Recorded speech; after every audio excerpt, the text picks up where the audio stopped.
وظائف کے لیے وظائف الصالحین آفیشیل کو سبسکرائب کریں۔ وظائف الصالحین آفیشیل۔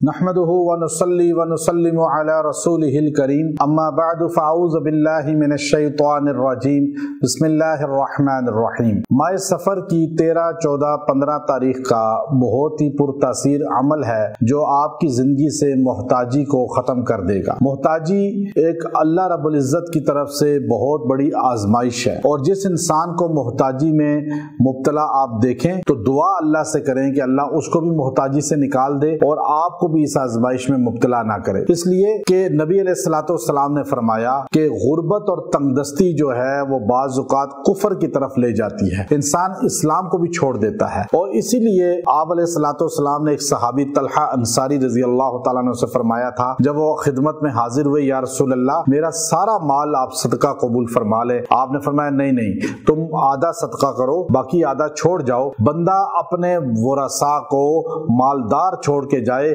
یہ بہتر ہے کہ ان کو غریب چھوڑ کے جائے۔ تو اس لیے بندے کو اللہ سے فراخی رزق مانگنا چاہیے، اللہ سے رزق کی طلب کرنی چاہیے۔ ہمیں جو دعا سکھائی گئی ہے اس میں نبی علیہ الصلوۃ والسلام نے خود ہمیں بتایا کہ آپ اللہ سے مانگو دنیا، اور یاد رکھیں یہ رزق کو لانے کا، محتاجی ختم کرنے کا سب سے بڑا ذریعہ ہے، اور یہ چیز آپ کے گھر میں، آپ کے جو ہے زندگی میں مال کی فراوانی کا باعث بن جائے گی۔ اس لیے یاد رکھیں کہ محتاجی یہ بہت بڑی آزمائش ہے۔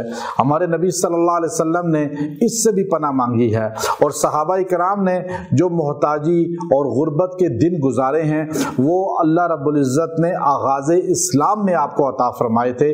بعد میں صحابہ کرام پر جب فراوانی ہوئی اور رزق بڑا، مدینہ کے اندر حضرت عمر رضی اللہ تعالیٰ عنہ کے زمانہ خلافت میں اتنا مال آ چکا تھا کہ اونٹ کھڑا ہوتا تھا تو سونے کے انبار لگے ہوتے تھے، تو دوسری طرف اونٹ نظر نہیں آتا تھا، اتنے انبار سونے کے تھے، تو ڈھیر لگے ہوئے تھے۔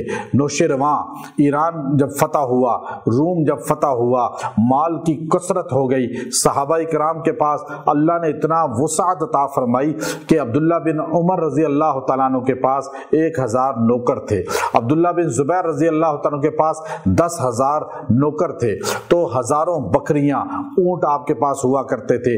تو یہ صحابہ کی وہ جماعت ہے جو اللہ نے مغفور بنائی ہے، دنیا میں اللہ نے ان کو محفوظ رکھا ہے، لیکن پھر بھی دیکھ لیجئے کہ مال کی وسعت نے ان کو دین سے دور نہیں کیا، چونکہ وہ مال کو اپنے دل کے اندر نہیں جگہ دیتے تھے بلکہ دل کے باہر جگہ دیتے تھے، دل کے اندر اللہ ہی تھا۔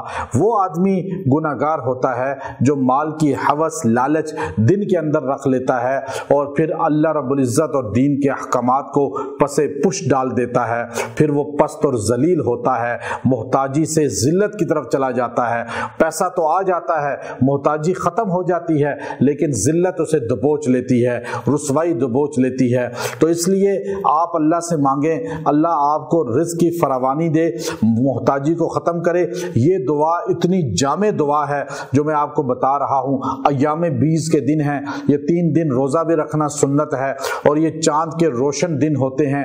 ان دنوں میں 3 دن میں یہ دعا ربنا آتنا فی الدنیا حسنہ وفی الآخرۃ حسنہ وقنا عذاب النار، یہ روزانہ 100 مرتبہ پڑھیں اور دعا کریں۔ اللہ آپ کی زندگی سے ہر محتاجی ختم کرے گا، ہر غربت ختم کرے گا، اللہ آپ کو مال اتنا عطا فرمائے گا کہ اللہ نے آپ سے جو ہے خود کہا ہے کہ یہ دعا پڑھو، اور یہ دعا اللہ نے سکھائی ہے۔ اللہ آتنا فی الدنیا، دنیا بھی دے گا، آخرت بھی دے گا۔ وآخر دعوانا ان الحمد للہ رب العالمین۔